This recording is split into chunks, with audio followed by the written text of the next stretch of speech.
허름한 차림의 노인 한 명이 화려한 유리벽으로 둘러싸인 고급 무역회사의 육중한 문을 열고 들어섰습니다. 그 순간 로비에 있던 모든 사람의 시선이 그에게 꽂혔습니다.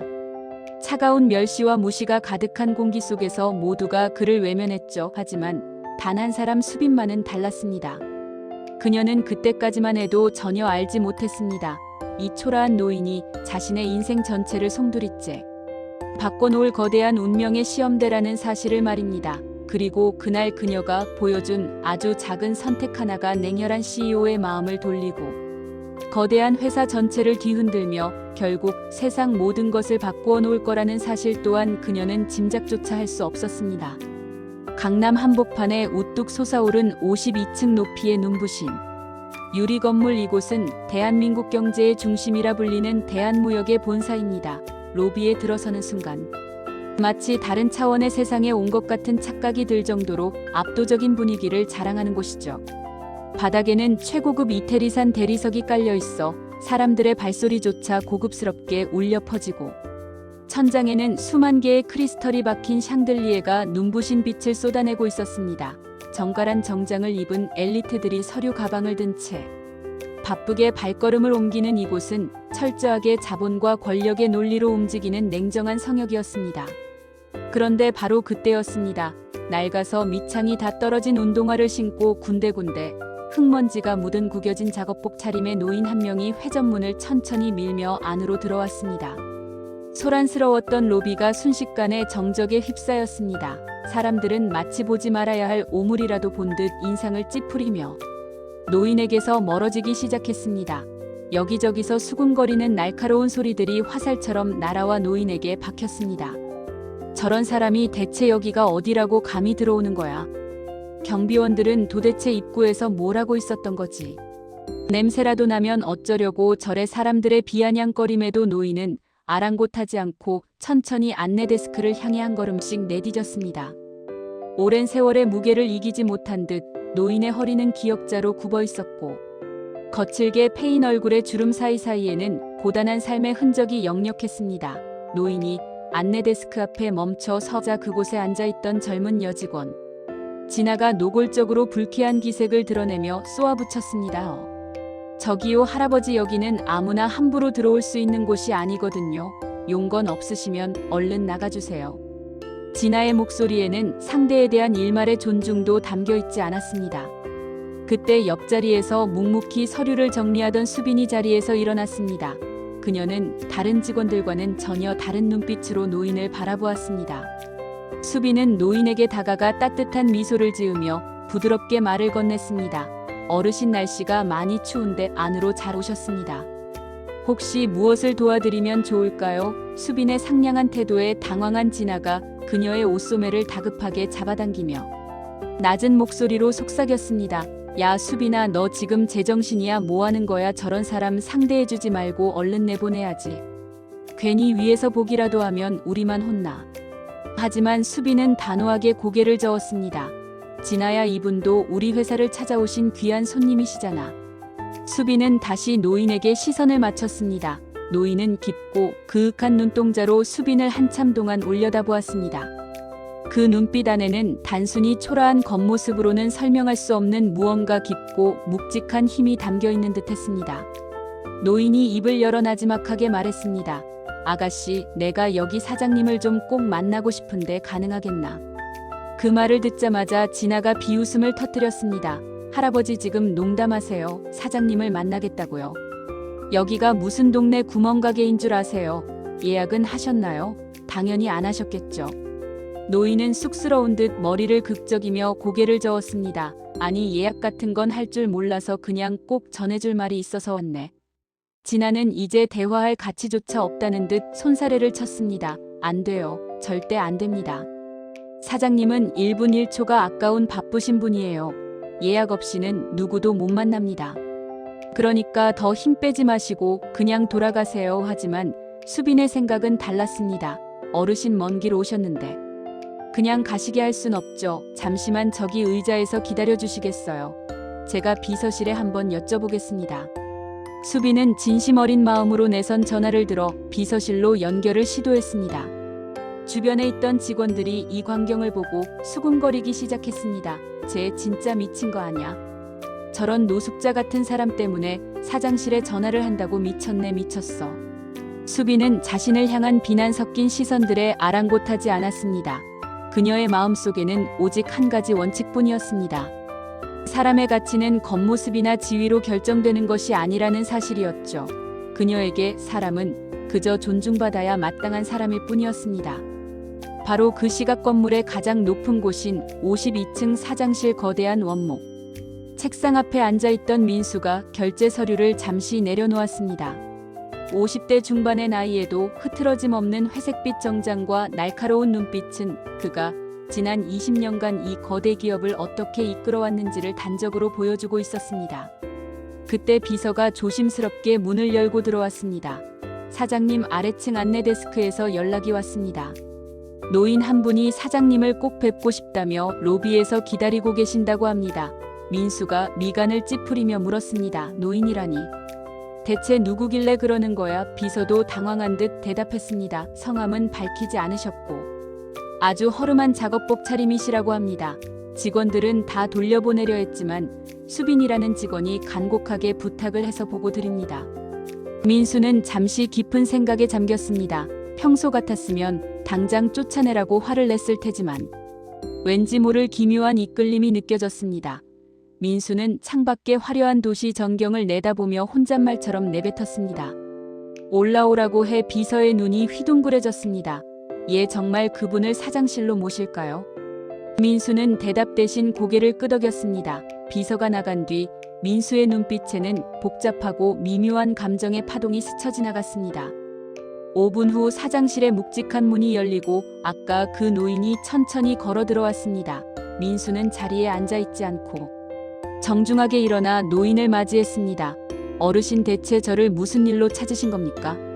노인은 급할 것 없다는 듯 사장실 내부를 천천히 둘러본 뒤 민수의 눈을 똑바로 응시했습니다. 그리고 믿기지 않는 한마디를 던졌습니다. 자네 아들 지훈이 말일세 그 이름을 듣는 순간 민수의 얼굴이 차갑게 굳어버렸습니다. 제 아들을 어떻게 아시는 겁니까? 당신 정체가 뭡니까? 노인은 여유롭게 빙그레 미소를 지으며 말을 이어갔습니다. 그 아이가 진심으로 사랑하는 여자가 있다더군. 복지원 출신의 수빈이라는 그 착한 아가씨 말이야. 민수의 눈빛이 살기 어린 차가움으로 돌변했습니다. 그걸 당신이 어떻게 아는 거야? 노인은 담담하게 말했습니다. 자네가 그 아가씨와의 결혼을 결사 반대하고 있다면서 부모도 없고 가진 것 없는 여자라는 이유로 내 며느리로 받아들일 수 없다고 모질게 굴고 있다고 들었네. 민수는 입술을 굳게 다물고 아무 대답도 하지 못했습니다. 노인의 목소리는 낮았지만 방 안을 가득 채우는 힘이 있었습니다. 하지만 자네도 잘 알지 않나? 진정한 사랑의 무게가 얼마인지. 자네도 젊은 시절엔 지금 자네 아들과 똑같았지. 가난한 집안 출신의 여자를 죽도록 사랑해서 부모님께 매달리던 시절이 있었잖아. 민수의 주먹이 부들부들 떨리기 시작했습니다. 누구십니까? 당신 대체 누구길래 나의 과거를 그렇게 잘 아는 거냐고 소리를 질렀지만 노인은 대답 대신 조용히 몸을 돌려 문으로 향했습니다. 곧 알게 될 걸세. 자네가 잃어버렸던 것이 무엇인지 그리고 지금 무엇을 지켜야 하는지 말이야. 노인은 그대로 문을 열고 나갔고 민수는 마치 망치로 머리를 맞은 듯 그 자리에 얼어붙어 있었습니다. 도대체 그 노인은 누구이며 어떻게 자신의 가장 깊은 비밀을 알고 있는 것일까? 머릿속이 거대한 소용돌이에 휘말린 듯 복잡해졌습니다. 그날 저녁 민수는 퇴근하자마자 아들 지훈을 서재로 불렀습니다. 지훈은 이제 막 20대 후반에 접어든 영특하고 성실한 청년으로 아버지의 가업을 잇기 위해 최선을 다하고 있었죠. 아버지, 저 부르셨어요. 민수는 차가운 표정으로 아들을 응시하며 물었습니다. 지훈아, 내가 만나는 그 수빈이라는 여자 아직도 만나고 있느냐? 지훈의 얼굴이 순식간에 굳어졌습니다. 아버지, 그 얘기는 이미 끝난 거 아니었나요? 제가 수빈이를 얼마나 사랑하는지 잘 아시잖아요. 민수는 책상을 강하게 내리치며 호통을 쳤습니다. 당장 헤어져라. 부모도 누군지 모르는 고아 출신의 여자를 대한무역의 며느리로 들릴 수는 없다. 이건 내 마지막 경고다. 지훈의 눈에 눈물이 고이기 시작했습니다. 아버지, 어떻게 그런 말씀을 하세요? 사람의 가치가 태어난 환경이나 출신으로 정해지는 건가요? 아버지는 수빈이를 단 한 번도 제대로 만나본 적 없으시잖아요. 그녀가 얼마나 따뜻하고 선한 사람인지 알려고 하지도 않으셨잖아요. 민수는 아들의 호소를 외면하며 고개를 돌렸습니다. 시끄럽다. 내 결정은 변하지 않으니 당장 나가봐라. 지훈은 절망적인 표정으로 서재문을 박차고 나갔습니다. 혼자 남겨진 민수는 어두운 창밖을 바라보며 깊은 한숨을 내쉬었습니다. 그의 머릿속에는 잊으려 애썼던 20년 전의 기억이 파도처럼 밀려왔습니다. 그에게도 목숨보다 사랑했던 여자가 있었습니다. 그녀의 이름은 은이었죠. 가난했지만 누구보다 밝고 따뜻했던 그녀하지만 민수의 부모님은 수단과 방법을 가리지 않고 그들의 사이를 갈라놓았습니다. 결국 민수는 부모님의 압박에 굴복해 은희를 차갑게 버렸고 그 선택은 그의 평생을 따라다니는 지독한 후회가 되었습니다. 민수는 눈을 감았습니다. 왜 나는 지금 내 아들에게 내가 겪었던 똑같은 지옥을 선물하고 있는 것일까? 다음 날 아침 회사 앞에 거대한 횡단보도는 출근하는 인파로 발 디딜 틈 없이 붐볐습니다. 신호등이 초록불로 바뀌자마자 수많은 사람이 경주하듯 길을 건너기 시작했죠. 그런데 그때였습니다. 횡단보도 한가운데서 한 노인이 비틀거리더니 중심을 잃고 쓰러졌습니다. 바로 어제 민수를 찾아왔던 그 노인이었습니다. 쾅소리와 함께 노인이 바닥에 쓰러졌고 주변에 있던 사람들은 깜짝 놀라 멈춰섰습니다. 하지만 그뿐이었습니다. 누구 하나 선뜻 다가가 손을 내미는 사람이 없었습니다. 다들 시계를 보며 갈 길 가기에 바빴죠. 지금 늦으면 지각이야. 누가 119 좀 불러주겠지. 냄새나게 생겼는데. 괜히 엮이지 말자. 차가운 말들이 쏟아지며 사람들은 노인을 피해 지나갔습니다.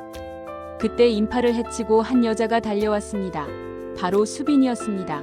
어르신 정신 좀 차려보세요. 괜찮으세요? 수빈은 바닥에 주저앉아 노인을 부축하며 주변을 향해 절규하듯 소리쳤습니다. 여기 좀 도와주세요. 이분이 쓰러지셨어요.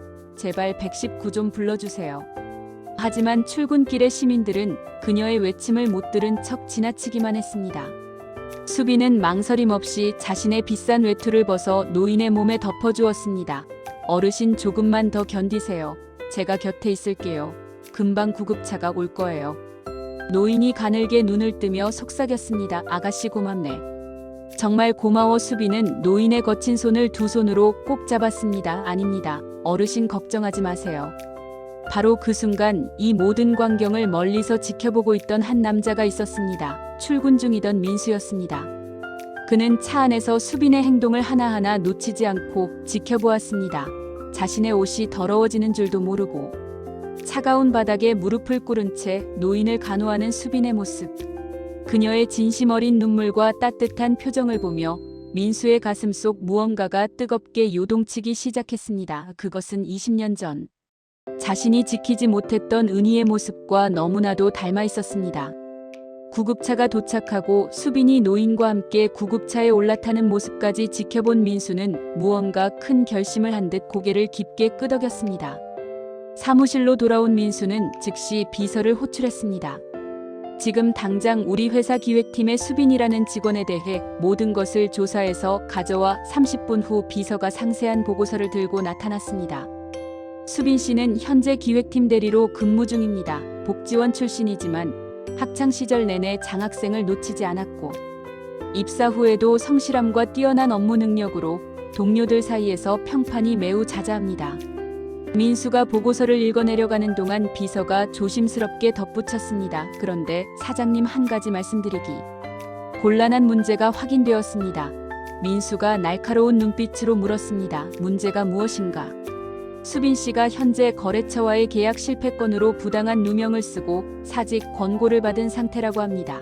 사실 확인 결과 책임자인 김 부장이 자신의 과실을 은폐하기 위해 신분이 보장되지 않은 수빈 씨에게 모든 책임을 뒤집어 씌운 것으로 보입니다. 민수의 눈에서 불꽃이 튀었습니다.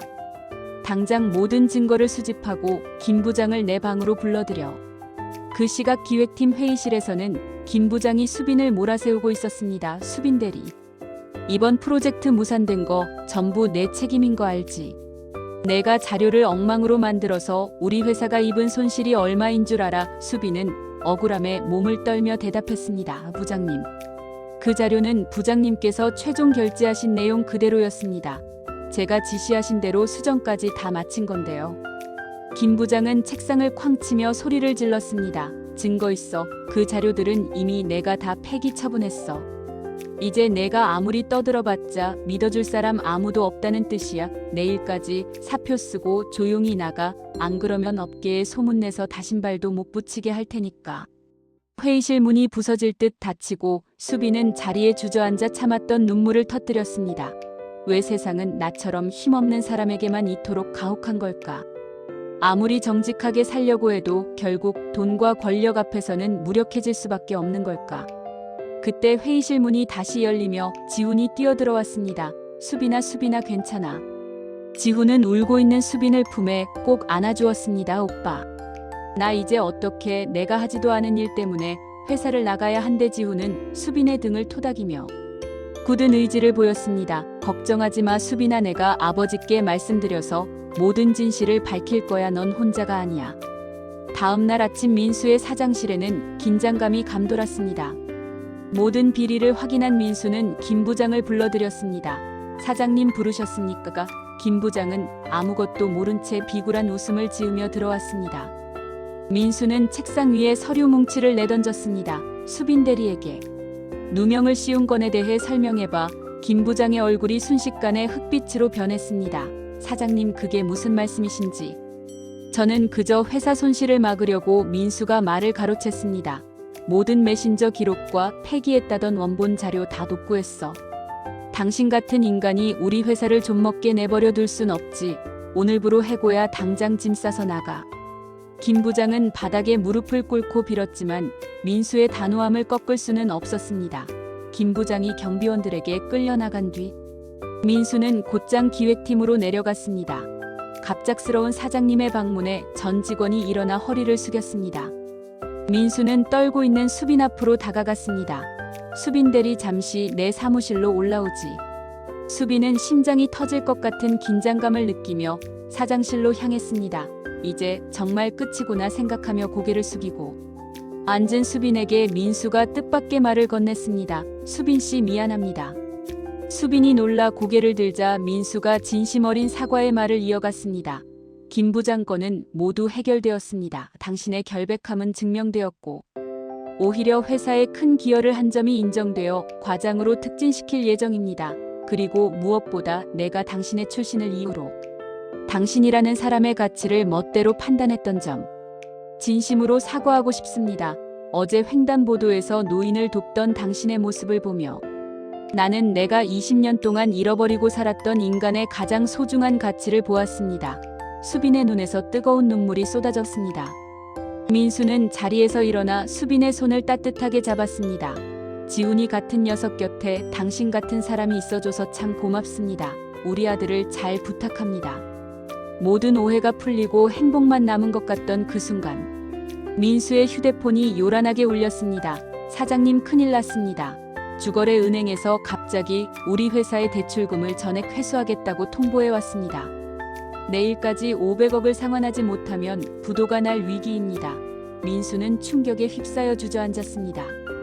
누군가 배후에서 조직적으로 회사를 무너뜨리려 하는 것이 분명했습니다.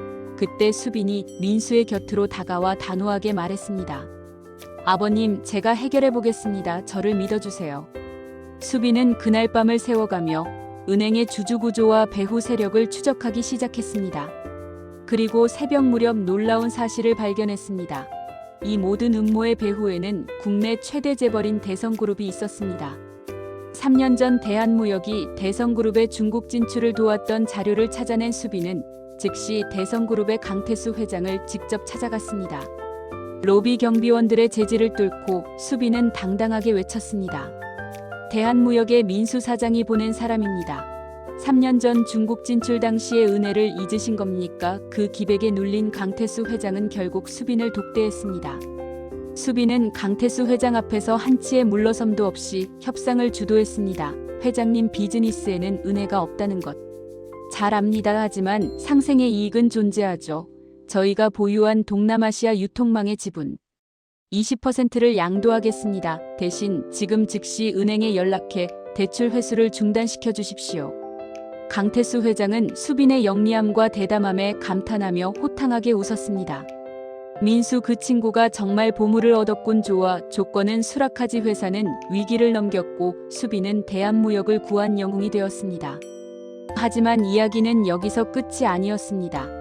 그날 밤 민수에게 발신번호 표시 제안으로 의문의 문자가 도착했습니다. 당신이 그토록 후회하며 그리워하던 은희를 기억합니까? 그녀가 한강공원에서 당신을 기다리고 있습니다. 민수는 심장이 터질 듯한 기분으로 약속 장소로 달려갔습니다. 그곳에는 놀랍게도 20년 전 모습 그대로 아름다움을 간직한 은희가 앉아 있었습니다. 두 사람은 눈물의 재회를 했고 은희는 충격적인 비밀을 털어놓았습니다. 민수야, 우리가 헤어진 후에 나 아이를 낳았어. 우리 딸이었어. 하지만 너무 가난해서 복지원에 맡길 수밖에 없었지. 그 아이의 이름은 민지였어. 민수는 설마하는 마음으로 물었습니다. 그럼 수빈이가 우리 딸인 거야? 은희는 고개를 저으며 눈물을 흘렸습니다. 아니, 수빈이는 민지의 가장 친한 친구였어. 우리 딸 민지는 5년 전에 병으로 세상을 떠났고 수빈이가 민지의 마지막 부탁을 들어주기 위해 민지의 이름으로 살며 너의 곁을 지키려 했던 거야. 사실 수빈이의 진짜 이름은 하영이었던 거지. 민수는 이 기구한 운명 앞에 오열하며 하영을 찾아갔습니다. 그리고 그녀를 친딸처럼 따뜻하게 안아주었습니다. 이름이 무엇이든 너는 이미 내 소중한 가족이란다. 지훈과 하영의 결혼식 날 식장에 나타난 한 노인이 가면을 벗었습니다. 그는 바로 은희였습니다. 민수가 정말로 변했는지 확인하기 위해 처음 로비에 나타났던 노인으로 변장했던 것이었죠. 그리고 또 하나의 기적, 죽은 줄 알았던 딸 민지가 살아서 나타났습니다. 사실 민지는 병을 고치기 위해 은희가 해외로 보냈던 것이었고 모든 것은 가족을 다시 하나로 모으기 위한 은희의 거대한 계획이었습니다. 지훈과 하영, 민지와 은희, 그리고 민수의 친형이었던 강태수 회장까지 모든 갈등이 눈 녹듯 사라지고 온 가족이 한자리에 모였습니다. 민수는 이후 자신의 재산을 사회에 환원하며 어려운 환경의 아이들을 돕는 재단을 설립했습니다. 그는 임종 직전 사랑하는 가족들에게 마지막 유언을 남겼습니다. 사람의 가치는 결코 그가 가진 돈이나 출신 배경으로 정해지는 것이 아니다. 오직 타인을 향한 따뜻한 마음과 진실한 사랑만이 인간을 가장 빛나게 만든다. 그 정신은 하영과 지훈, 그리고 그들의 자녀들에게까지 이어졌습니다. 허름한 노인 한 명에게 내밀었던 작은 친절이 거대한 기적을 만들어낸 이 이야기는 오늘날까지도 많은 이들에게 진정한 사랑의 의미가 무엇인지 조용히 속삭여주고 있습니다.